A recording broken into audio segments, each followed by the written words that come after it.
Pelatih PSM Makassar sudah kembali di pinggir lapangan kala melawan Bayangkara FC di Stadion Maguwo Harjo Sleman, Yogyakarta pada Senin 12 Desember 2022. Di laga sebelumnya, Bernardo Tavares harus absen mendampingi PSM Makassar. Pelatih asal Portugal ini menjalani sanksi usai mendapat 2 kartu kuning. Kartu kuning didapat Tavares kala menjamu Arema FC dan Persikabo. Usai kembali ke lapangan, Tavares masih mempertanyakan hukumannya tersebut. Percakapannya bersama wasit pun ia bongkar ke publik. Waktu lawan Persikabo, saya hanya menanyakan bahwa seharusnya kartu dong, karena pemain lawan melakukan pelanggaran kepada pemain saya, kata Tavares. Saya coba sampaikan meskipun dengan gairah, tapi saya tidak mau melakukan hal-hal tidak baik seperti bicara kotor, sambungnya.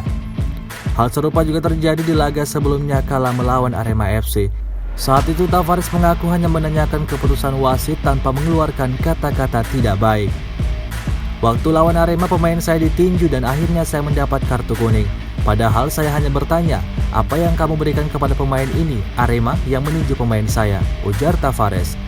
Dari 2 kejadian tersebut, Tavares menginginkan sepak bola Indonesia bisa berlangsung dengan aman dan damai. Kini, Tavares masih disibukkan dengan meracik strategi agar PSM Makassar bisa tetap berada di jalur kemenangan dan papan atas klasemen sementara.